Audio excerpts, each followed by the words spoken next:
Eu sei que muita gente diz que filho é para a vida toda, que sangue é mais grosso que água, que mãe de verdade perdoa tudo, aguenta tudo, aceita tudo.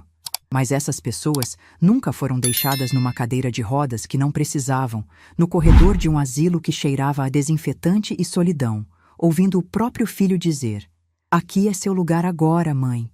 Vai ser melhor para todo mundo." Me chamo Glória Maria dos Santos. Tenho 72 anos. E essa história começa no dia em que meu único filho me descartou como se eu fosse um móvel velho que não combinava mais com a decoração da vida dele. Era uma manhã de setembro. O sol estava forte, daquele jeito que só Sorocaba tem no fim do inverno, quando o calor já começa a voltar, mas o ar ainda carrega um restinho de friagem. Eu tinha acabado de tomar meu café da manhã, o mesmo café que tomava há décadas. Pão com manteiga, uma fatia de queijo branco e aquele cafezinho coado no pano que minha mãe me ensinou a fazer quando eu ainda era menina. Estava na varanda, olhando para o quintal, pensando em regar as plantas mais tarde. Minhas orquídeas estavam florindo, as mais bonitas que eu já tinha cultivado. Roxas e brancas, delicadas como rendas. Eu tinha orgulho daquelas flores, tinha orgulho daquela casa. Tinha construído tudo com minhas próprias mãos, tijolo por tijolo, sacrifício por sacrifício. Foi quando ouvi o portão abrindo. Marcos apareceu no quintal com um sorriso que eu não reconheci. Não era o sorriso do menino que eu criei, do filho que corria para o meu colo quando tinha pesadelo. Era um sorriso ensaiado, calculado, como se ele tivesse praticado na frente do espelho antes de sair de casa. Atrás dele, uma van branca estacionou na rua. 2 homens de uniforme desceram. Uniforme bege, com um logo bordado no peito que eu não consegui ler daquela distância. Meu coração apertou sem eu entender por quê. "Bom dia, mãe. Tudo bem?" A voz dele era doce demais. Gentil demais. Marcos nunca falava assim comigo. Nos últimos anos, nossas conversas eram secas, apressadas, sempre com aquele tom de quem está fazendo um favor. Então, por que, de repente, tanta delicadeza? "Tudo bem, filho. O que você está fazendo aqui a essa hora? Não tem trabalho hoje?" Ele se aproximou, colocou a mão no meu ombro. O toque era leve, quase paternal, como se os papéis tivessem se invertido. Como se agora fosse ele cuidando de mim, e não o contrário. "Mãe, eu preciso conversar com a senhora. É importante." Entramos na sala. Ele me fez sentar no sofá, aquele sofá marrom que eu tinha comprado quando ele ainda era adolescente. Quantas vezes ele tinha dormido ali assistindo televisão? Quantas vezes eu tinha coberto ele com uma manta de madrugada, tomando cuidado para não acordá-lo? Marcos puxou uma cadeira e sentou na minha frente. Os 2 homens de uniforme entraram também. Ficaram parados perto da porta. Eu olhei para eles sem entender. "Mãe, eu conversei com um médico, um amigo meu, e ele disse que a senhora está apresentando alguns sinais preocupantes." "Sinais de quê?" "Confusão, mãe. Esquecimento. Ele acha que seria bom a senhora ter um acompanhamento mais especializado." Eu olhei para meu filho como se ele estivesse falando em outra língua. Confusão? Esquecimento? Eu tinha acabado de pagar todas as minhas contas na semana anterior. Tinha ido ao banco sozinha, dirigido meu carro, feito compras no supermercado. Tinha cozinhado, limpado a casa, cuidado do jardim. Onde estava a confusão? "Marcos, do que você está falando?" "Eu estou perfeitamente bem." Ele suspirou, daquele jeito que as pessoas suspiram quando acham que estão lidando com uma criança teimosa. "Mãe, a senhora não percebe, mas nós percebemos. A Patrícia e eu, a gente tem notado umas coisas. A senhora repete as mesmas histórias, esquece onde colocou as chaves, às vezes confunde os dias da semana. Marcos, isso é normal. Isso acontece com todo mundo. Eu tenho 72 anos, não 17. É justamente por isso, mãe. A senhora precisa de cuidado, e eu e a Patrícia, a gente não tem condições de cuidar da senhora do jeito que a senhora precisa. As crianças, o trabalho, a correria do dia a dia. A senhora entende, né?" Eu entendi. Entendi perfeitamente. Mas não era o que ele estava dizendo. Era o que ele não estava dizendo. Ele não queria cuidar de mim. Ele queria se livrar de mim. Os 2 homens de uniforme se aproximaram. Um deles carregava uma cadeira de rodas, para mim.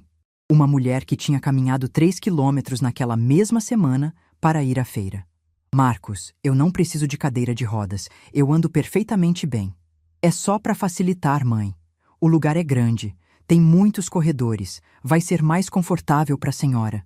Eu quis gritar. Quis mandar todo mundo embora da minha casa. Quis ligar para a polícia, para um advogado, para alguém que pudesse me ajudar. Mas quando olhei para o rosto do meu filho, vi algo que me fez gelar por dentro. Ele já tinha decidido. Não importava o que eu dissesse, o que eu fizesse, o que eu provasse. Na cabeça dele, eu já estava no asilo. Eu já era um problema resolvido. E foi nesse momento que algo dentro de mim mudou. Eu podia lutar, podia resistir, podia transformar aquela manhã num escândalo, chamar os vizinhos, fazer uma cena. Mas para quê? Para prolongar uma guerra que eu já tinha vencido 10 anos antes? Porque sim, eu tinha um segredo. Um segredo que Marcos não fazia ideia que existia. Um segredo que estava guardado em 3 lugares diferentes, esperando exatamente esse momento. Então eu fiz algo que ele não esperava. Eu levantei do sofá, calmamente. Fui até o quarto, peguei minha bolsa, voltei para a sala e disse: "Tudo bem, Marcos. Se você acha que é o melhor, eu vou." O alívio no rosto dele foi obsceno. Ele quase sorriu, quase comemorou. Conseguiu se conter no último segundo, mas eu vi. Eu vi a felicidade dele em me ver obedecendo, em me ver cedendo, em me ver finalmente saindo do caminho. Os homens me ajudaram a sentar na cadeira de rodas. Eu não precisava daquilo, mas deixei. Deixei porque cada segundo daquela humilhação era mais uma prova. Mais uma confirmação do que eu já sabia há uma década. Saímos pela porta da frente. O sol me cegou por um instante e eu olhei para a minha casa pela última vez. As paredes que eu mesma tinha pintado. O jardim que eu tinha cultivado durante 40 anos. As janelas que davam para o quarto onde meu marido tinha partido, onde eu tinha chorado noites inteiras, onde eu tinha me reconstruído sozinha. Marcos fechou a porta sem olhar para trás. A van tinha ar-condicionado, mas eu senti frio mesmo assim. Um frio que não vinha de fora, vinha de dentro, daquele lugar onde a gente guarda as coisas que dói demais para pensar. Olhei pela janela durante todo o trajeto. Vi a padaria passando, a Padaria Santos, que eu tinha tocado por 38 anos, acordando às 3 da madrugada. Vi a pracinha onde eu levava Gabriel e Beatriz para brincar nos fins de semana. Vi a escola onde meus netos estudavam. Vi a cidade inteira passando, como se estivesse se despedindo de mim. Ou talvez fosse eu me despedindo dela. O residencial Primavera ficava num bairro afastado.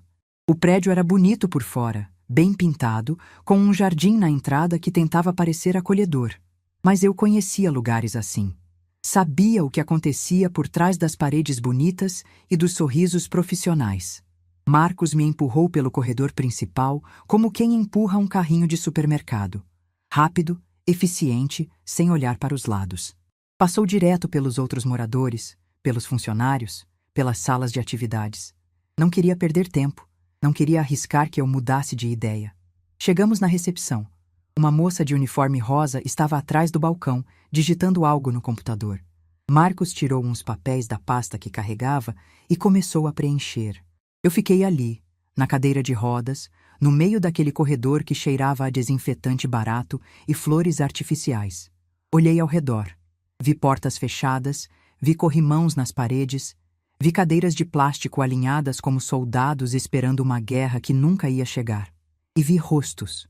Rostos de pessoas que um dia foram jovens, que um dia foram fortes, que um dia foram o centro do mundo de alguém. Agora estavam ali, estacionadas nos cantos, esperando visitas que nunca vinham, esperando ligações que nunca chegavam, esperando um amanhã que era igual ao ontem e ao dia anterior. Seria esse o meu destino? Não. Eu tinha me preparado.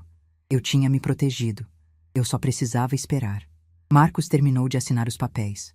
Guardou a caneta no bolso do paletó, ajeitou a gravata e finalmente se virou para mim. Ajoelhou na minha frente, como se fosse me dar um abraço de despedida. Mas não me abraçou. Apenas colocou a mão no meu joelho e disse: "Aqui é seu lugar agora, mãe. Vai ser melhor para todo mundo. Eu volto em 1 hora com suas coisas." Eu olhei nos olhos do meu filho. Os mesmos olhos que eu tinha visto abrir pela primeira vez numa maternidade de Sorocaba, 46 anos atrás. Os mesmos olhos que tinham chorado no meu colo quando o pai dele partiu. Os mesmos olhos que tinham brilhado no dia do casamento, na formatura, no nascimento dos filhos. Agora, esses olhos não tinham nada. Nenhum amor, nenhuma culpa, nenhum remorso. Só alívio. Só a satisfação de quem finalmente resolveu um problema incômodo. Ele esperou que eu chorasse. Esperou que eu implorasse. Esperou que eu agarrasse a manga do paletó dele e pedisse pelo amor de Deus para não me deixar ali.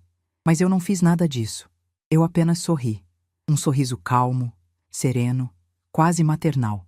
O mesmo sorriso que eu dava quando ele era criança e fazia alguma travessura achando que eu não sabia. O sorriso de quem sabe algo que o outro não sabe. O sorriso de quem já venceu uma batalha que o outro nem percebeu que estava lutando. Marcos franziu a testa. Por um segundo, vi confusão nos olhos dele. Por que a mãe dele estava sorrindo? Por que não estava chorando, gritando, fazendo escândalo? Mas ele não perguntou. Não quis saber. Tinha pressa demais para se livrar de mim. Eu volto em 1 hora, mãe. Ele não voltou em 1 hora. Não voltou naquele dia. Não voltou na semana inteira. Mas eu não me desesperei. Sentada naquela cadeira de rodas, no meio daquele corredor que cheirava a desinfetante e solidão, cercada por rostos esquecidos e sonhos abandonados, eu apenas continuei sorrindo. Porque eu sabia algo que meu filho não sabia. Eu sabia que 10 anos antes, numa noite de dezembro, eu tinha ouvido uma conversa que mudou tudo. Eu sabia que na semana seguinte eu tinha procurado um advogado. Eu sabia que tinha assinado documentos que protegiam cada centavo que eu tinha conquistado com o suor do meu rosto. E eu sabia que, em 1 semana, um advogado apareceria na porta da casa do meu filho. E que quando ele lesse o documento que eu tinha assinado em 2016, suas pernas iam fraquejar. Meu sorriso não era de loucura, não era de desespero, não era de resignação, era de paciência. A paciência de uma mãe que passou a vida inteira cuidando dos outros e finalmente tinha aprendido a cuidar de si mesma. A paciência de uma mulher que sabia que a justiça, às vezes, demora, mas sempre chega. Naquela cadeira de rodas, naquele corredor de asilo, eu não era uma vítima. Eu era uma mulher que tinha passado 10 anos esperando o próprio filho confirmar quem ele realmente era. E agora que ele tinha confirmado, eu finalmente podia agir. Uma funcionária se aproximou e perguntou se eu queria ir para o quarto descansar. Eu agradeci. Disse que preferia ficar ali mais um pouco. Ela estranhou, mas não insistiu. E eu continuei ali, sorrindo, olhando para aquele corredor como quem olha para o primeiro capítulo de uma história que está apenas começando. Porque aquele asilo não era meu fim. Era o começo do fim deles. Vocês devem estar se perguntando como uma mãe chega a esse ponto. Como uma mulher que dedicou a vida inteira a um filho acaba abandonada num corredor de asilo, sorrindo enquanto o mundo desmorona ao redor. A resposta é simples. Aos poucos. Tão devagar que a gente nem percebe. Como água quente que vai esquentando até ferver, e quando você nota, já é tarde demais. Mas deixa eu voltar ao começo. Porque essa história não começou naquele asilo. Começou muito antes, numa maternidade de Sorocaba, numa noite de março de 1979. Marcos nasceu às 3 da manhã, depois de 18 horas de trabalho de parto. Eu tinha 26 anos e achava que sabia o que era amor. Mas quando colocaram aquele bebê no meu peito, quando senti o peso dele nos meus braços, quando olhei para aquele rostinho amassado e vermelho, eu entendi que não sabia nada. Que o amor que eu sentia pelo Ernesto, pelo meu marido, era uma coisa, mas aquele sentimento que explodiu dentro de mim naquela madrugada, era outra coisa completamente diferente. Era um amor que doía, um amor que assustava, um amor que me fazia capaz de qualquer coisa. E foi esse amor que me destruiu. Ernesto era um homem bom, trabalhador, honesto, presente. Ele tinha herdado a padaria do pai dele, a Padaria Santos, que ficava num bairro simples perto do centro. Não era um negócio grande, mas dava para viver com dignidade. Acordávamos juntos às 3 da manhã. Ele ia preparar as massas, eu cuidava do caixa e do atendimento. Marcos cresceu nos fundos daquela padaria, entre sacos de farinha e o cheiro de pão quente. Foram anos bons, anos simples, mas bons, até que não foram mais. Ernesto partiu quando Marcos tinha apenas 6 anos. Uma condição no coração que descobrimos tarde demais. Num dia ele estava trabalhando normalmente. No outro, estava numa cama de hospital, e 3 semanas depois eu estava vestida de preto, segurando a mão de um menino que não entendia por que o pai não voltava mais para casa. Eu tinha 34 anos. Uma padaria para tocar sozinha. Um filho pequeno para criar. E nenhuma ideia de como fazer as duas coisas ao mesmo tempo. Mas fiz. Durante os 38 anos seguintes, eu acordei às 3 da madrugada todos os dias. Todos. Sem exceção. Sem férias, sem folgas, sem descanso. Primeiro preparava a massa do pão, deixava crescendo, depois acordava Marcos, dava café da manhã, levava para a escola. Voltava correndo para a padaria, atendia os clientes da manhã, preparava os salgados do almoço. Buscava Marcos na escola, trazia para o fundão da padaria, ajudava com a lição enquanto atendia o balcão. Fechava às 8 da noite. Levava ele para casa, dava banho, fazia janta, colocava para dormir. E no dia seguinte, tudo de novo. Eu não me lembro de ter dormido uma noite inteira durante aqueles anos. Sempre havia algo para fazer, algo para resolver, algo para cuidar. Meu corpo vivia exausto, mas minha mente não me deixava parar. Porque se eu parasse, quem ia cuidar do meu filho? Quem ia garantir que ele tivesse comida na mesa, roupa limpa, material escolar? Marcos foi um menino sensível. A ausência do pai deixou marcas nele que eu via, mas não sabia como curar. Ele tinha pesadelos frequentes, acordava no meio da noite chorando, chamando pelo Ernesto. Eu ia para o quarto dele, deitava do lado, ficava fazendo carinho no cabelo até ele dormir de novo. Às vezes adormecia ali mesmo e acordava de madrugada, com dor nas costas, mas não importava. O que importava era que meu filho se sentisse seguro. Quando ele fez 15 anos, eu já tinha algumas economias guardadas. Não muito, mas o suficiente para pensar no futuro. Decidi que ia investir tudo na educação dele. Paguei cursinho particular, inglês, informática. Tudo o que eu não tive, ele ia ter. Marcos se formou no ensino médio com notas boas. Passou no vestibular para administração numa faculdade particular. A mensalidade era cara, quase metade do que a padaria dava de lucro, mas eu não hesitei.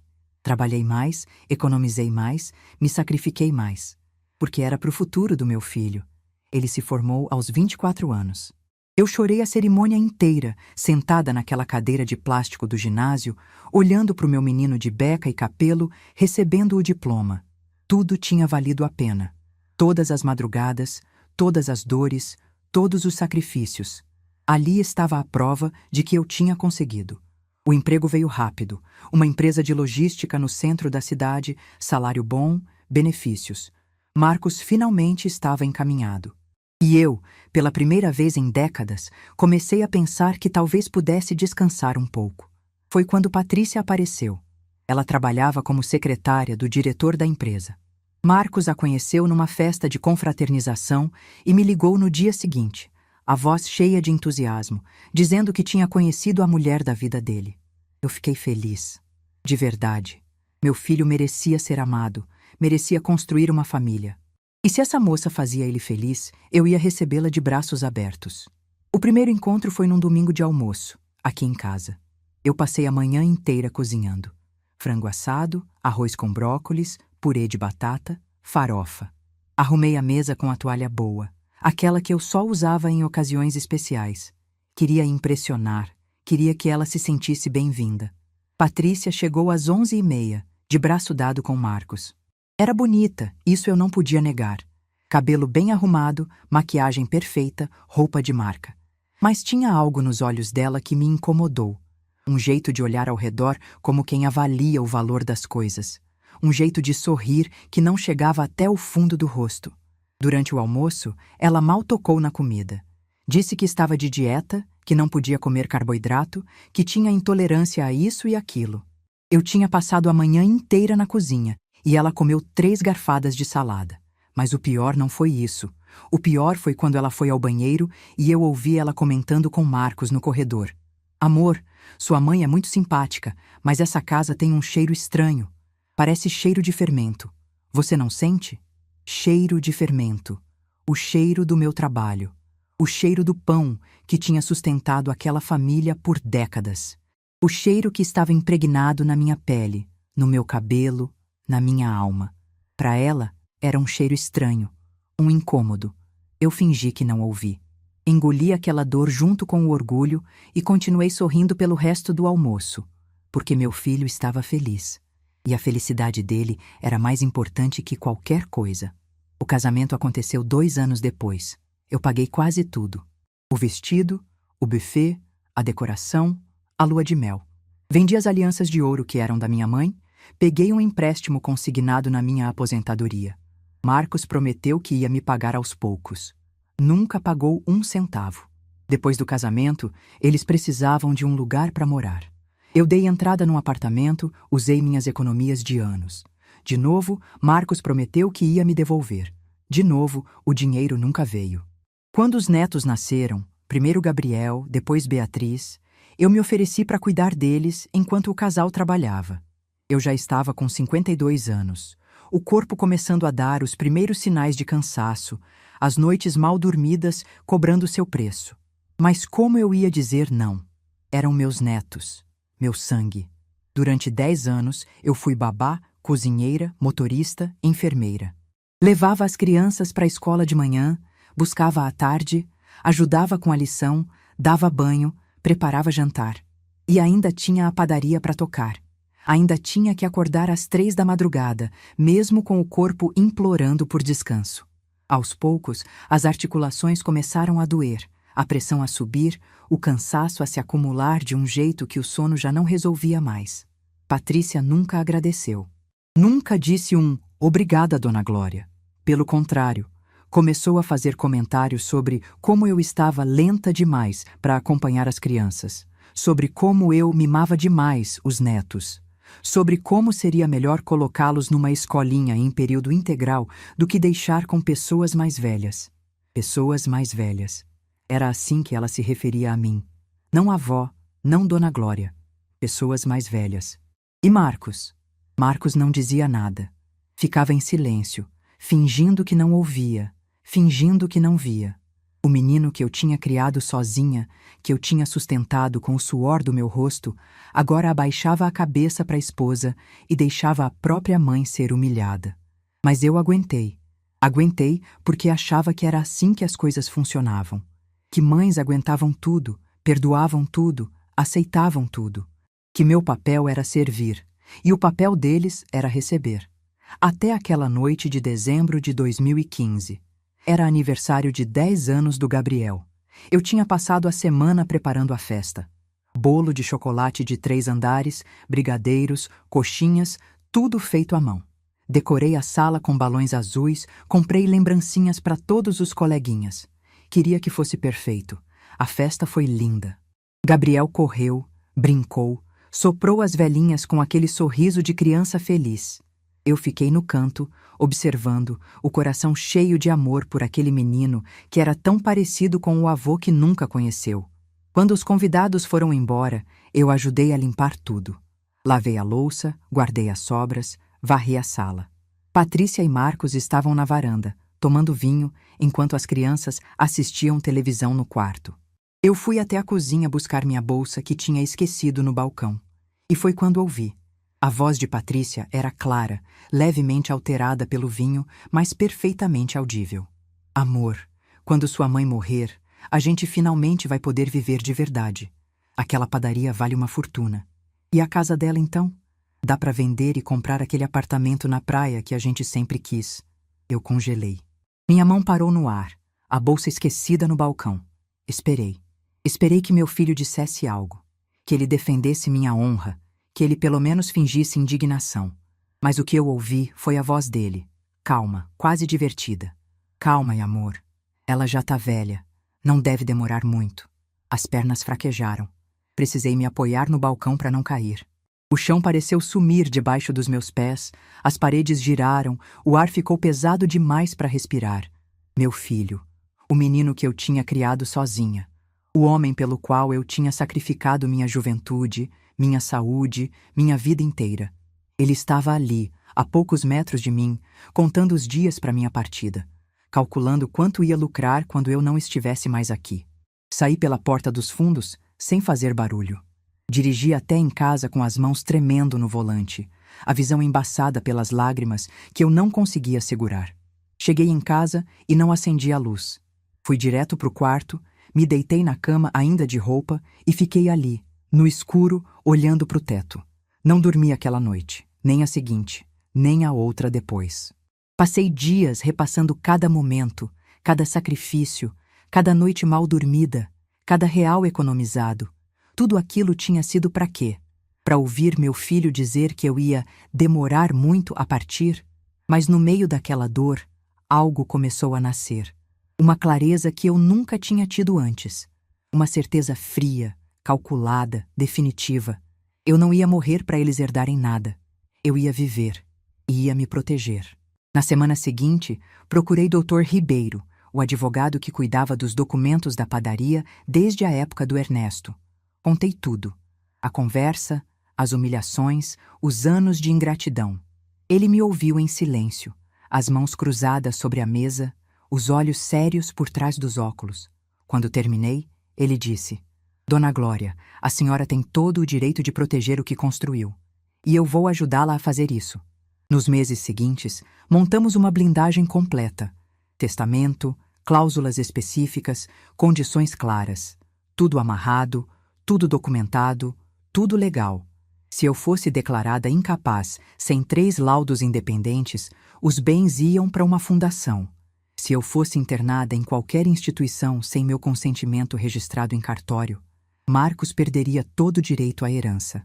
Assinei os documentos em janeiro de 2016. 3 cópias. Uma comigo, uma com o Dr. Ribeiro, uma num cofre de banco. Depois, voltei para minha vida como se nada tivesse acontecido. Continuei cuidando dos netos. Continuei ajudando com as contas. Continuei sendo a mãe e a avó que sempre fui. Mas agora, eu sabia a verdade. E estava preparada para o dia em que eles finalmente mostrariam quem realmente eram. Esse dia demorou 10 anos para chegar. Mas chegou. O primeiro dia no Residencial Primavera foi o mais longo da minha vida. Depois que Marcos foi embora, eu fiquei ali, naquela cadeira de rodas, no meio do corredor, olhando para as paredes bege e para os quadros de paisagens genéricas que tentavam dar alguma vida àquele lugar. Uma funcionária me ofereceu água. Outra perguntou se eu queria conhecer o quarto. Eu agradeci, disse que precisava de um momento. Na verdade, eu estava esperando. Esperando meu filho voltar com minhas coisas, como tinha prometido. Esperando ele aparecer na porta com aquela cara de quem percebeu que tinha ido longe demais. Esperando, no fundo do meu coração, que aquilo tudo fosse um pesadelo do qual eu ia acordar a qualquer momento. Mas as horas passaram. O sol foi descendo, as sombras foram crescendo e Marcos não apareceu. Às 6 da tarde, uma senhora de cabelos grisalhos e óculos de armação vermelha se aproximou de mim.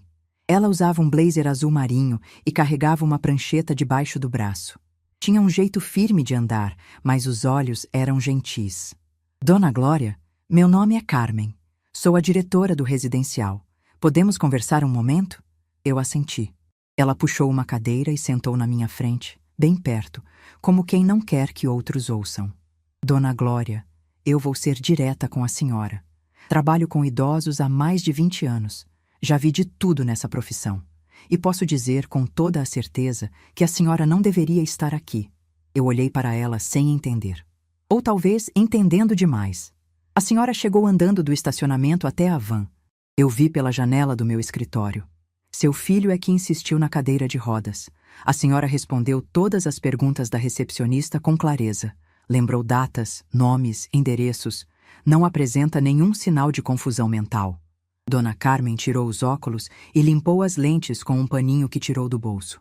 Era um gesto simples, mas que dava tempo para ela escolher as próximas palavras. Eu recebi os papéis que seu filho assinou. Não há nenhum laudo médico anexado, nenhum relatório de avaliação, nenhum documento que justifique essa internação. Só a palavra dele de que a senhora precisava de cuidados especiais. Meu coração acelerou, mas eu mantive a compostura. Tinha passado anos fingindo que não via, não ouvia, não sentia. Agora, esse treinamento estava servindo para alguma coisa. Dona Carmen, o que exatamente a senhora está me dizendo? Ela colocou os óculos de volta e me olhou nos olhos. Estou dizendo que, na minha opinião profissional, a senhora foi trazida aqui contra sua vontade. E isso, Dona Glória, é muito grave. Naquele momento, eu poderia ter chorado. Poderia ter desabado, contado tudo, pedido ajuda desesperadamente. Mas eu não fiz isso. Em vez disso, eu sorri. O mesmo sorriso que tinha dado para Marcos algumas horas antes. Dona Carmen, a senhora tem toda a razão, mas eu preciso que a senhora me dê alguns dias antes de tomarmos qualquer providência. Pode fazer isso por mim? Ela franziu a testa, claramente confusa. Alguns dias? Dona Glória, a senhora entende a gravidade da situação? Seu filho a abandonou aqui sem nenhuma documentação adequada. Isso pode ser considerado... Eu sei o que pode ser considerado. Mas eu tenho um plano, e para esse plano funcionar, eu preciso de alguns dias aqui. Preciso que meu filho pense que conseguiu o que queria. Preciso que ele se sinta seguro. Dona Carmen me estudou por um longo momento. Eu podia ver as engrenagens girando na cabeça dela, tentando entender que tipo de mulher eu era. A senhora tem como se proteger? Tem alguém lá fora que possa ajudar? Eu pensei em Dr. Ribeiro, nos documentos guardados em 3 lugares diferentes. Na blindagem que tínhamos construído juntos, tijolo por tijolo, cláusula por cláusula. Tenho tudo o que preciso. Só preciso de tempo. Ela assentiu lentamente. Tudo bem, Dona Glória. Vou confiar na senhora. Mas se em uma semana as coisas não se resolverem, eu mesma vou tomar providências. Não posso ser conivente com esse tipo de situação. Apertei a mão dela com força. Naquele aperto havia mais do que gratidão. Havia o reconhecimento de uma mulher que via outra mulher, que entendia, sem precisar de explicações, o que significava ser tratada como descartável. Naquela noite, dormi num quarto pequeno, com 2 camas. A outra estava vazia, o que me deu privacidade para pensar. O colchão era duro, o travesseiro fino demais, mas eu já tinha dormido em lugares piores. Nos primeiros anos depois que Ernesto partiu, havia noites em que eu dormia sentada na cadeira da padaria, esperando a massa crescer, sem nem ter forças para ir até o quarto. Deitada ali, olhando para o teto branco, eu repassei cada detalhe do que precisava fazer. Primeiro, ligar para Dr. Ribeiro, explicar a situação, confirmar que todos os documentos estavam em ordem. Segundo, esperar. Esperar Marcos se sentir confortável. Esperar ele pensar que tinha vencido. Esperar ele baixar a guarda. Terceiro, aparecer na porta da casa dele. Com o advogado, com os documentos. Com a verdade que ele nunca imaginou que eu soubesse. O sono demorou a chegar, mas quando chegou, foi profundo. Eu estava cansada, sim, mas era um cansaço diferente. Não era o cansaço de quem está sendo derrotada. Era o cansaço de quem está se preparando para a batalha final. No segundo dia, acordei às 5 da manhã. Hábito de décadas que o corpo não esquece. O sol ainda não tinha nascido, mas eu já estava de pé, olhando pela janela do quarto para o jardim do residencial. Havia outros moradores já acordados também. Uma senhora de cabelos brancos caminhava devagar pelo corredor, apoiada num andador. Um senhor de pijama listrado estava sentado numa poltrona perto da recepção, olhando para o nada. Uma mulher mais jovem, provavelmente funcionária, empurrava um carrinho com medicamentos de porta em porta. Eu observei tudo aquilo com um nó na garganta. Quantas dessas pessoas tinham sido deixadas aqui como eu? Quantas tinham filhos que prometeram voltar e nunca voltaram? Quantas estavam esperando uma visita que nunca viria? Uma ligação que nunca chegaria? Às 9 da manhã, pedi para usar o telefone. Uma funcionária me levou até um aparelho na recepção e me deu privacidade. Disquei o número de Dr. Ribeiro de memória. Eu tinha decorado aquele número anos atrás, justamente para um momento como esse. Ele atendeu no 3º toque. Escritório Ribeiro, bom dia. Dr. Ribeiro, é Glória. Glória dos Santos. Houve uma pausa. Quando ele falou de novo, a voz estava tensa. Dona Glória, a senhora está bem? Aconteceu alguma coisa? Aconteceu, doutor. Meu filho me internou num asilo ontem, sem meu consentimento, sem laudo médico, sem nada. Ouvi ele respirar fundo do outro lado da linha. Onde a senhora está? Residencial Primavera. bairro Vista Alegre, aqui em Sorocaba. A senhora está segura? Está sendo bem tratada? Estou. A diretora daqui percebeu que algo estava errado. Ela está do meu lado. Ótimo.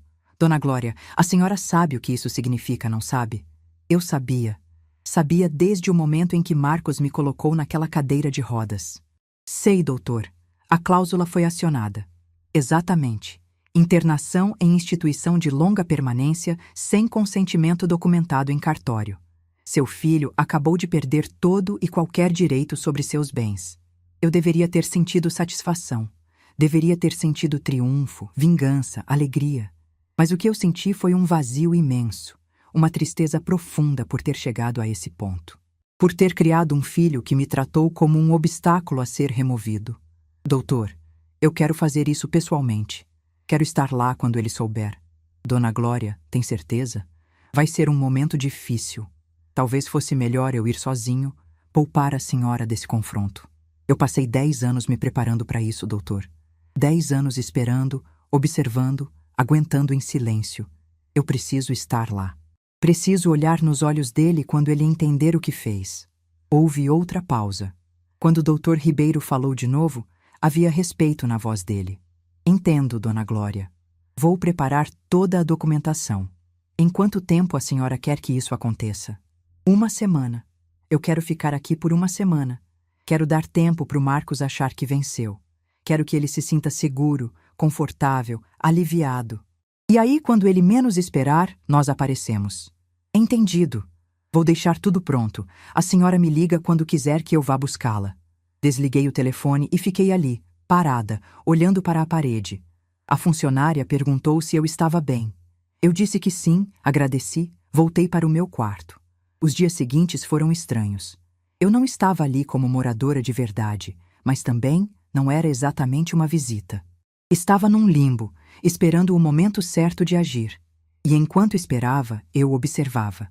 Observava os outros moradores, suas rotinas, suas histórias, suas solidões. Dona Alzira, 84 anos, tinha sido deixada ali pela filha há 3 anos. A filha prometeu visitar todo domingo, mas só aparecia no Natal e no aniversário. Seu Joaquim, 79 anos, tinha vendido a casa para pagar o tratamento da esposa. Quando ela partiu, os filhos não quiseram recebê-lo de volta. Disseram que não tinham espaço. Cada história que eu ouvia era um espelho do que poderia ter acontecido comigo. Se eu não tivesse ouvido aquela conversa em 2015. Se eu não tivesse procurado o Dr. Ribeiro. Se eu não tivesse me protegido. No 4º dia, Dona Carmen me chamou no escritório dela. Dona Glória, seu filho não apareceu. Não ligou. Não mandou suas roupas, seus pertences, nada. A senhora tem certeza de que quer continuar esperando? Eu olhei para ela e senti uma gratidão imensa por aquela mulher. Ela não me conhecia, não me devia nada, mas estava ali, preocupada comigo, querendo me ajudar. Tenho certeza, Dona Carmen. Amanhã vai ser o dia. Ela assentiu, ainda preocupada, mas respeitando minha decisão. A senhora é uma mulher forte, Dona Glória. Não sei o que está planejando, mas tenho certeza de que vai dar certo. Naquela noite, eu não dormi. Fiquei acordada, olhando pela janela, vendo as estrelas aparecerem no céu de Sorocaba. Pensei em Ernesto, em como ele teria ficado destroçado se soubesse o que nosso filho tinha se tornado. Pensei em Marcos criança, correndo pelos corredores da padaria, rindo, me abraçando antes de dormir.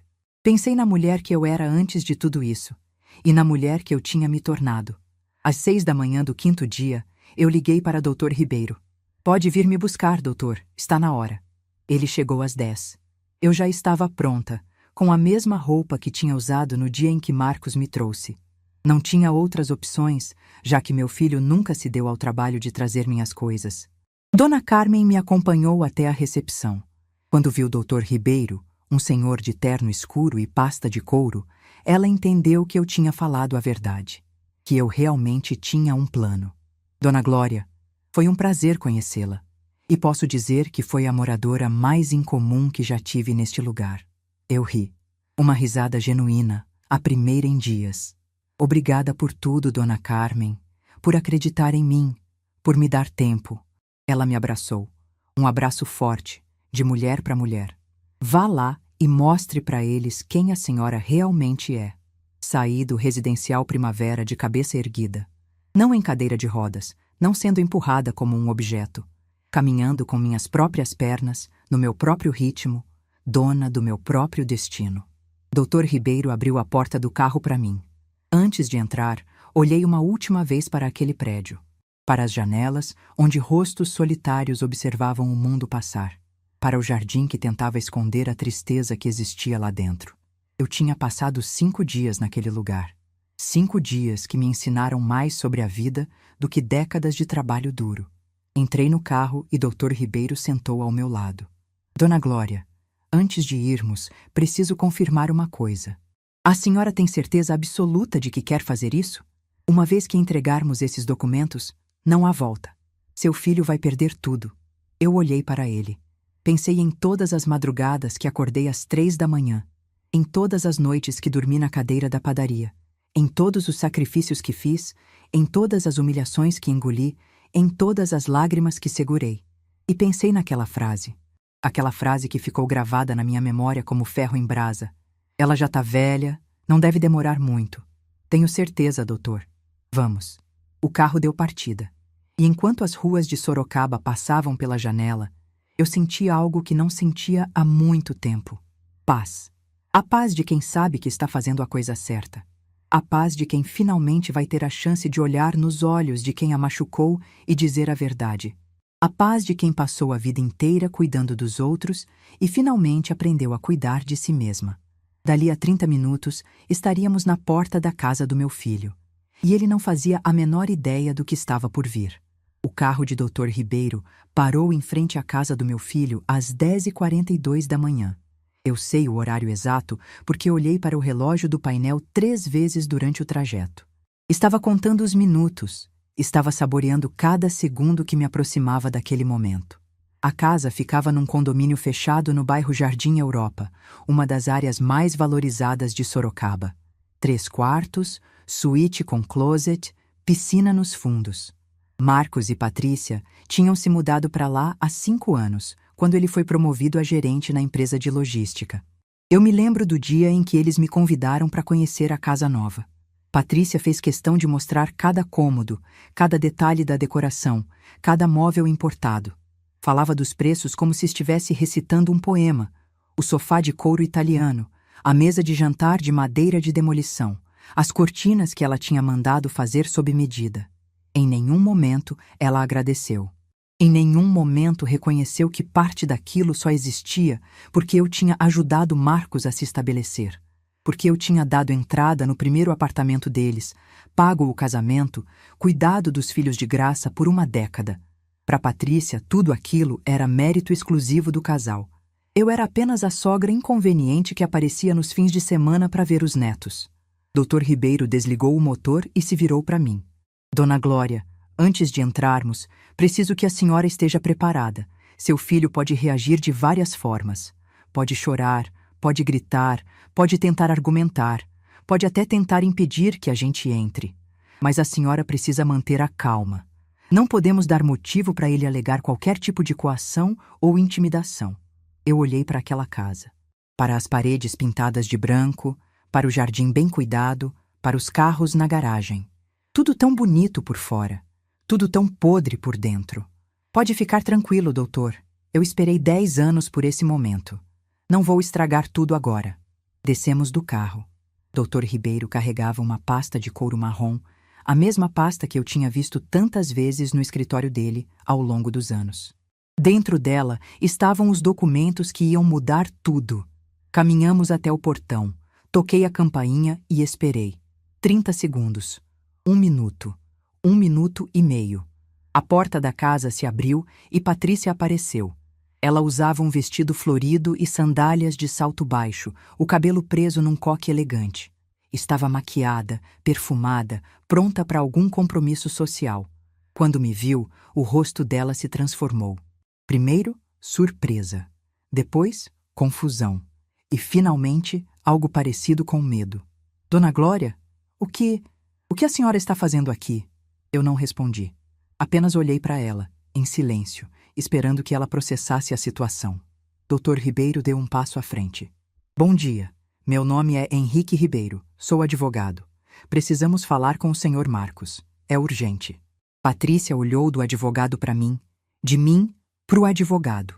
Os olhos dela estavam arregalados, a boca entreaberta. Ela não sabia o que fazer, o que dizer, como reagir. Marcos está... Ele está trabalhando em casa hoje. Mas não sei se... Pode chamá-lo, por favor. É do interesse dele ouvir o que temos a dizer. Ela hesitou por mais alguns segundos, depois desapareceu porta adentro. Eu ouvi passos apressados, vozes abafadas, e então silêncio. 2 minutos depois, Marcos apareceu. Ele estava de bermuda e camiseta, os cabelos despenteados, a barba por fazer. Claramente não esperava visitas. Claramente não esperava me ver ali, de pé, na porta da casa dele, uma semana depois de ter me abandonado num asilo. Mãe, o quê? Como a senhora saiu de lá? A voz dele era de pura confusão. Não de remorso, não de culpa. Confusão. Como se eu fosse uma encomenda que tinha sido devolvida por engano. Bom dia, Marcos. Posso entrar? Ele olhou para Dr. Ribeiro, depois para mim de novo. Quem é esse? Meu advogado. Temos alguns assuntos para resolver. Marcos ficou parado na porta por um longo momento. Eu vi a mente dele trabalhando, tentando entender o que estava acontecendo, tentando calcular os riscos. Finalmente, ele deu um passo para o lado e nos deixou entrar. A sala estava exatamente como eu lembrava. O sofá de couro italiano, a mesa de centro de vidro, as cortinas sob medida. Tudo impecável, tudo no lugar. O cheiro de ambientador de lavanda pairava no ar, misturado com o perfume importado de Patrícia. Sentem-se. Marcos indicou o sofá. Eu sentei numa poltrona lateral, de frente para ele. Doutor. Ribeiro ficou de pé, abrindo a pasta de couro sobre a mesa de centro. Patrícia entrou na sala e sentou ao lado do marido. Ela estava pálida, as mãos entrelaçadas no colo, os olhos fixos em mim. Pela primeira vez desde que a conheci, ela estava em silêncio. Mãe, o que está acontecendo? Por que a senhora trouxe um advogado aqui? A voz de Marcos tinha um tom de impaciência. Como se eu estivesse atrapalhando o dia dele. Como se a minha presença fosse um inconveniente.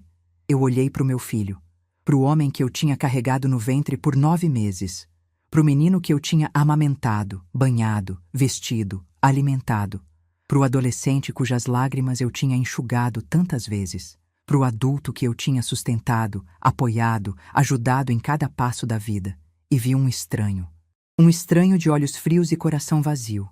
Um estranho que tinha me colocado numa cadeira de rodas e me empurrado pelos corredores de um asilo como quem descarta um móvel velho. Marcos, eu vou te contar uma história, e você vai ouvir até o final sem me interromper. Pode fazer isso? Ele franziu a testa, claramente irritado. Mãe, eu tenho uma reunião daqui a pouco. Será que não pode ser rápido? Não, não pode. O tom da minha voz o surpreendeu. Eu nunca tinha falado assim com ele. Durante toda a vida dele, eu tinha sido a mãe que cedia, que aceitava, que engolia. Mas essa mãe tinha ficado para trás naquele corredor de asilo. Era dezembro de 2015, aniversário de 10 anos do Gabriel. Eu tinha passado a semana inteira preparando a festa. Bolo de 3 andares, salgadinhos, decoração, lembrancinhas. Tudo feito com as minhas próprias mãos, com o meu próprio dinheiro. Marcos me olhava sem entender onde eu queria chegar. Patrícia, ao lado dele, tinha ficado ainda mais pálida. A festa foi linda. Gabriel se divertiu, os coleguinhas brincaram, todo mundo foi embora feliz. E eu fiquei para ajudar a limpar. Lavei a louça, guardei as sobras, varri a sala. Porque era isso que eu fazia, não é? Eu sempre limpava a bagunça que vocês deixavam. Fiz uma pausa. O silêncio na sala era pesado, quase palpável. Quando terminei, fui até a cozinha buscar minha bolsa. Vocês dois estavam na varanda, tomando vinho, achando que eu já tinha ido embora. Eu vi o momento exato em que Patrícia entendeu. O rosto dela passou de pálido para cinzento. A boca se abriu, mas nenhum som saiu. Eu ouvi tudo, Patrícia. Cada palavra. Marcos olhou para a esposa, confuso. Do que ela está falando? Patrícia não respondeu. Estava paralisada, os olhos fixos em mim como um animal pego na armadilha. Eu continuei. Sua esposa disse, e eu vou repetir palavra por palavra, porque essas palavras ficaram gravadas na minha memória. Amor, quando sua mãe morrer, a gente finalmente vai poder viver de verdade. Aquela padaria vale uma fortuna. E a casa dela, então? Dá para vender e comprar aquele apartamento na praia que a gente sempre quis. Marcos ficou imóvel. Eu vi a ficha caindo, vi as peças se encaixando na cabeça dele. E você sabe o que foi pior, Marcos? Não foi o que ela disse. Foi o que você respondeu. Olhei nos olhos do meu filho. Os mesmos olhos que eu tinha visto abrir pela primeira vez naquela maternidade, 46 anos atrás. Você disse: calmas, amor, ela já tá velha, não deve demorar muito. O silêncio que se seguiu foi o mais profundo que eu já tinha experimentado. Era como se o tempo tivesse parado, como se o ar tivesse ficado sólido. Marcos abriu a boca para falar, mas eu levantei a mão. Eu não terminei. Ele fechou a boca. Patrícia começou a chorar em silêncio, as lágrimas escorrendo pela maquiagem perfeita. Naquela noite, eu voltei para casa e não dormi. Passei dias pensando no que tinha ouvido, repassando cada sacrifício que tinha feito por você.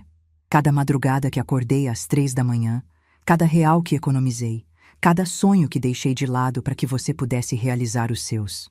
Minha voz estava calma, controlada. Eu tinha ensaiado esse momento tantas vezes na minha cabeça que as palavras saíam naturalmente. E então eu tomei uma decisão. Procurei um advogado, o Dr. Ribeiro aqui. E juntos, nós criamos uma proteção para tudo o que eu tinha construído. A padaria, a casa, as economias. Tudo foi blindado com cláusulas muito específicas. Dr. Ribeiro deu um passo à frente e tirou um documento da pasta. Colocou sobre a mesa de centro, virado para Marcos. Esse documento foi assinado em janeiro de 2016, há quase 10 anos. Nele estão descritas as condições para que seu cliente tenha direito à herança de Dona Glória. Marcos pegou o documento com as mãos tremendo. Começou a ler, os olhos correndo pelas linhas. Eu observei cada expressão do rosto dele.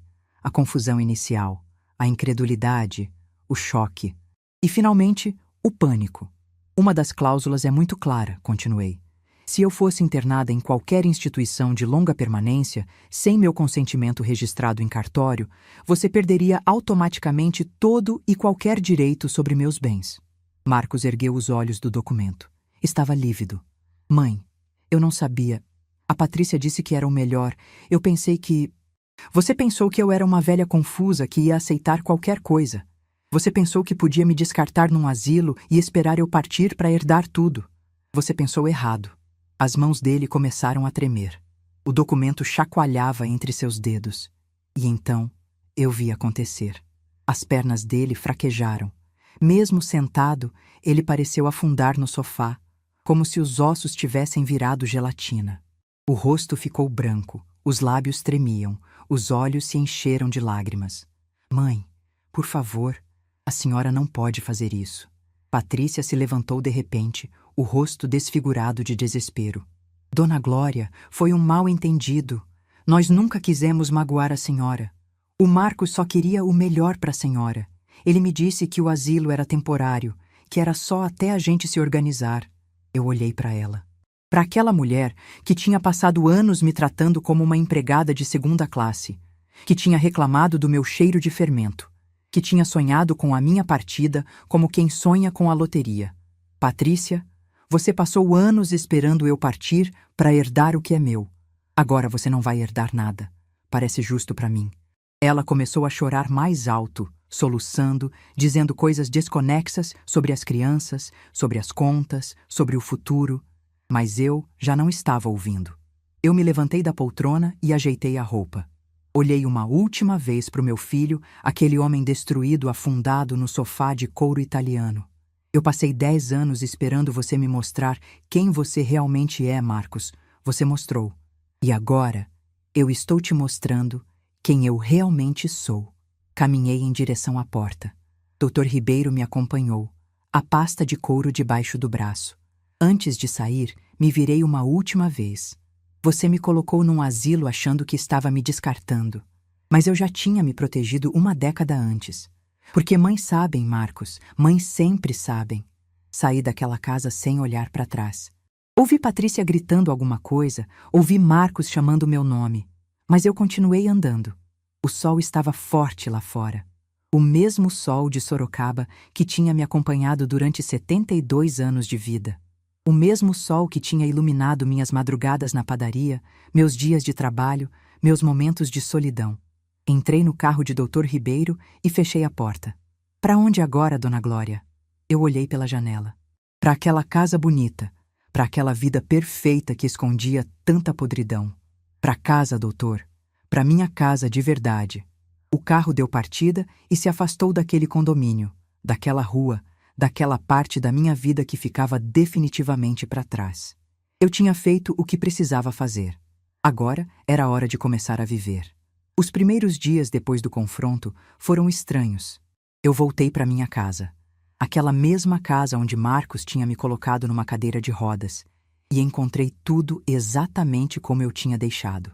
As orquídeas na varanda, um pouco murchas pela semana sem água, o cafezinho ainda no coador, frio e esquecido. A bolsa que eu nem tinha conseguido pegar direito quando os homens da van chegaram. Andei pelos cômodos em silêncio, tocando os móveis, olhando as fotografias nas paredes. Tinha fotos de Marcos em todas as fases da vida. Bebê no meu colo, criança na formatura do jardim, adolescente de aparelho nos dentes, adulto no dia do casamento. Uma linha do tempo inteira de um filho que eu amei com todas as minhas forças. Parei na frente da foto do casamento dele. Marcos de terno, Patrícia de branco, eu no canto com aquele vestido azul que tinha comprado especialmente para a ocasião. Eu estava sorrindo na foto. Um sorriso genuíno, feliz, cheio de esperança para o futuro. Como as coisas tinham mudado tanto. Tirei a foto da parede e guardei numa gaveta. Não por raiva, não por vingança, mas porque olhar para ela agora doía demais. Doía ver aquela versão de mim mesma, tão inocente, tão cheia de sonhos que nunca se realizaram. Na primeira semana, o telefone não parou de tocar. Marcos ligava 3, 4 vezes por dia. Eu via o nome dele piscando na tela e deixava tocar até cair na caixa postal. Não tinha nada que ele pudesse dizer que eu quisesse ouvir. Não tinha desculpa grande o suficiente, explicação convincente o bastante. Patrícia também tentou. Mandou mensagens longas, cheias de justificativas e pedidos de perdão. Disse que tinha sido tudo um mal-entendido, que ela nunca quis me magoar, que as palavras tinham saído erradas naquela noite de 2015. Como se fosse possível dizer, não deve demorar muito, de um jeito que não fosse cruel. Parentes que há anos não me procuravam começaram a aparecer. Tia Jurema, que morava em Campinas e mal me ligava no Natal, de repente estava preocupadíssima com a situação da família. Primo Roberto, que eu não via desde o enterro do meu marido, mandou uma mensagem perguntando se não era melhor resolver isso entre vocês sem advogado. Todos querendo opinar, todos querendo interferir, todos achando que eu estava sendo dura demais. Mas nenhum deles tinha estado lá quando eu acordava às 3 da madrugada para fazer pão. Nenhum deles tinha segurado minha mão quando Ernesto partiu. Nenhum deles tinha ouvido meu filho dizer que eu ia demorar muito para partir. Então eu fiz algo que nunca tinha feito antes. Desliguei o telefone. Por 3 dias inteiros, não atendi ninguém, não respondi ninguém, não dei satisfação para ninguém. Precisava desse tempo para mim. Precisava processar tudo o que tinha acontecido, tudo o que ainda ia acontecer. No 4º dia, liguei para Dr. Ribeiro. Tínhamos decisões práticas a tomar. A padaria, a casa, as economias. Tudo precisava ser resolvido, organizado, direcionado. Ele veio até minha casa com uma pasta cheia de documentos e passamos a tarde inteira conversando sobre o futuro. A padaria foi a primeira decisão. A Padaria Santos funcionava há mais de 50 anos naquele mesmo endereço. Primeiro com o sogro do Ernesto, depois com o Ernesto, depois comigo. Era mais do que um negócio. Era um pedaço da história da minha família, um pedaço da história do bairro. Eu poderia ter vendido para uma rede grande, dessas que compram padarias tradicionais e transformam em franquias sem alma. Teriam pago bem, provavelmente mais do que o valor de mercado. Mas não era isso que eu queria. Chamei seu Nelson e Dona Fátima, o casal que trabalhava comigo há mais de 20 anos. Eles tinham chegado como ajudantes, aprendido o ofício comigo, se tornado parte da família. Nelson sabia fazer o pão francês melhor do que eu. Fátima conhecia cada cliente pelo nome. Sabia quem gostava do pão mais torrado, quem preferia a casquinha macia. Ofereci a padaria para eles, pelo valor justo, parcelado em 10 anos, com juros que mal cobriam a inflação. Eles choraram quando eu fiz a proposta. Disseram que não tinham como pagar, que era generosidade demais. Mas eu insisti. Aquela padaria merecia continuar nas mãos de quem a amava. E Nelson e Fátima amavam aquele lugar tanto quanto eu. Assinamos os papéis numa tarde de outubro, com champanhe barato e lágrimas de alegria. Pela primeira vez em semanas, eu me senti leve. A casa foi mais difícil. 40 anos de memórias naquelas paredes. O quarto onde Marcos deu os primeiros passos. A cozinha onde eu preparei milhares de refeições. O jardim onde Ernesto plantou a primeira roseira, que ainda florescia todo setembro. Eu poderia ter vendido também. O bairro tinha valorizado muito. Corretores me ligavam toda semana oferecendo propostas tentadoras. Mas toda vez que eu pensava em assinar um contrato de venda, algo me travava. Foi Dona Carmen quem me deu a ideia. Ela me ligou 2 semanas depois do confronto, querendo saber como eu estava. Contei sobre a padaria, sobre as decisões que precisava tomar, sobre a dificuldade com a casa. Ela ouviu tudo em silêncio e depois disse algo que mudou minha perspectiva.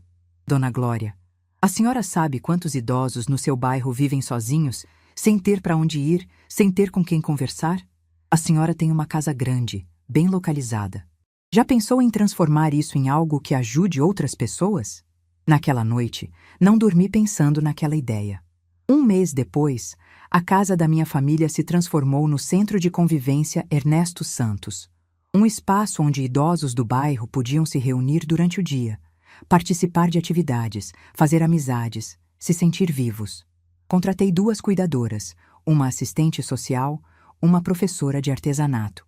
Reformei a sala para caber mais gente, transformei o quintal num jardim comunitário. A inauguração foi simples, sem pompa, sem discurso. Mas quando vi a sala cheia de pessoas da minha idade, rindo, conversando, jogando dominó, eu soube que tinha tomado a decisão certa. Aquela casa, que quase tinha sido palco da minha humilhação, agora era um lugar de acolhimento para dezenas de pessoas. Com o dinheiro que sobrou da venda da padaria, comprei um apartamento no centro da cidade. 2 quartos, varanda com vista para o parque, elevador, portaria 24 horas. Era menor do que minha casa, mas era meu. Completamente meu. Um lugar onde eu podia começar de novo, sem fantasmas, sem memórias dolorosas. Me inscrevi num curso de informática para a 3ª idade. Aprendi a usar o celular direito, a mandar mensagens, a fazer chamada de vídeo. Descobri que existia um mundo inteiro dentro daquela telinha. Um mundo que eu tinha ignorado por anos, achando que era coisa de jovem. Entrei num coral da igreja do bairro. Eu sempre gostei de cantar, mas nunca tinha tido tempo. Agora, toda quarta-feira à noite, eu estava lá, ensaiando músicas que me faziam chorar de emoção. Fiz amizades que eu não esperava fazer aos 72 anos.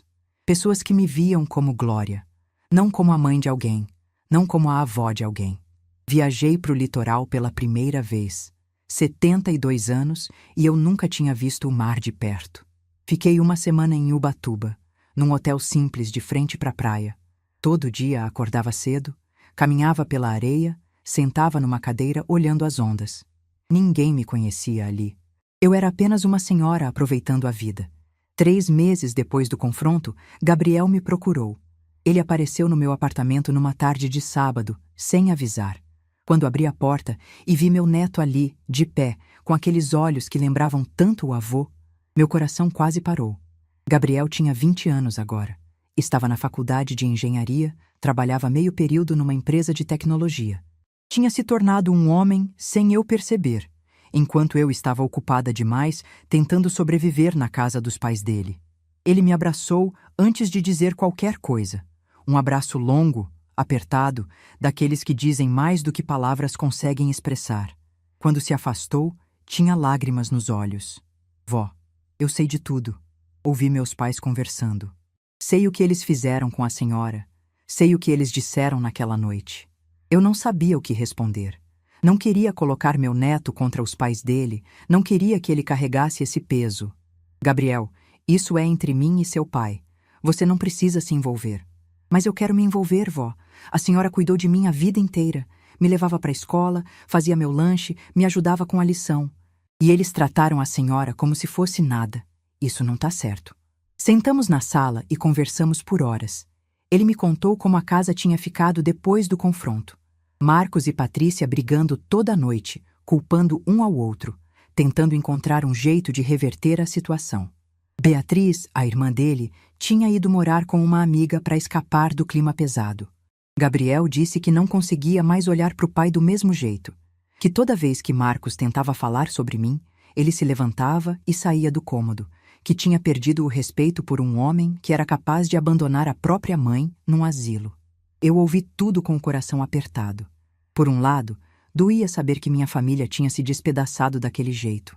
Por outro, me enchia de orgulho ver que meu neto tinha se tornado um homem de caráter, capaz de reconhecer a injustiça mesmo quando vinha dos próprios pais. Antes de ir embora, Gabriel me fez prometer que não ia sumir da vida dele, que ia continuar sendo a avó que ele conhecia, a avó que fazia bolo de chocolate no aniversário, que contava histórias da padaria, que ensinava receitas de família. Eu prometi. Beatriz apareceu algumas semanas depois. 18 anos, recém-formada no ensino médio, cheia de planos para o futuro. Ela era mais parecida com a mãe na aparência, mas tinha herdado a sensibilidade do pai. Aquela sensibilidade que Marcos tinha perdido em algum momento do caminho. Os dois passaram a me visitar regularmente. Às vezes juntos, às vezes separados. Me traziam notícias do mundo deles, me pediam conselhos, me tratavam com um carinho que eu não recebia há anos. Eles me provavam que nem tudo estava perdido, que ainda havia amor genuíno naquela família despedaçada. Marcos nunca mais apareceu. Eu soube por Gabriel que ele tinha afundado em problemas financeiros. Sem a expectativa da herança, sem o colchão de segurança que imaginava ter, ele e Patrícia estavam lutando para manter o padrão de vida a que tinham se acostumado. A casa do condomínio foi vendida, os carros importados trocados por modelos mais simples. Patrícia voltou a trabalhar, algo que ela não fazia desde antes dos filhos nascerem. Uma parte de mim sentiu pena. A parte que ainda lembrava do menino que corria para o meu colo quando tinha medo do escuro. Mas outra parte, maior e mais forte, sabia que aquilo era consequência das escolhas dele. Eu não tinha causado a ruína dele. Ele tinha causado a própria ruína quando decidiu me tratar como um obstáculo a ser removido. Hoje, 1 ano depois de tudo, eu olho para minha vida e mal reconheço a mulher que me tornei. Acordo na hora que quero. Como o que tenho vontade, vou onde me dá prazer. Tenho amigas que me ligam para conversar, que me convidam para almoçar, que comemoram meu aniversário com bolo e velas. Tenho um propósito, com o centro de convivência que leva o nome do meu marido. Tenho paz. Às vezes me pergunto se fui dura demais, se deveria ter dado uma segunda chance, se deveria ter perdoado mais facilmente. Mas então lembro daquele corredor de asilo, daquele cheiro de desinfetante, daquela cadeira de rodas que eu não precisava. E tenho certeza de que fiz a coisa certa. Perdoar não significa aceitar ser maltratada. Amar não significa se anular. Família não significa prisão. Eu passei décadas sendo a mãe perfeita, a mulher que sempre estava disponível. E o que recebi em troca? Uma cadeira de rodas desnecessária e uma semana num asilo esperando uma visita que nunca veio. Mas também recebi algo inesperado: a chance de recomeçar. Aos 72 anos, descobri que nunca é tarde para se conhecer de verdade. Nunca é tarde para exigir respeito. Nunca é tarde para escolher a própria felicidade. Meu filho me colocou num asilo, achando que estava me descartando. Mas o único descartado foi ele. Não por maldade minha, por escolha dele. Aquele sorriso no corredor do Residencial Primavera não foi de loucura, não foi de desespero. Foi o sorriso de uma mulher que finalmente tinha entendido seu próprio valor. Uma mulher que tinha passado a vida inteira cuidando dos outros e finalmente tinha aprendido a cuidar de si mesma. E essa mulher, posso dizer com orgulho, sempre esteve dentro de mim. Eu só precisava de coragem para deixá-la sair. Se essa história tocou seu coração, deixe seu like, se inscreva no canal e comente aqui embaixo. No meu lugar, o que você faria? Sua mensagem pode iluminar o dia de alguém.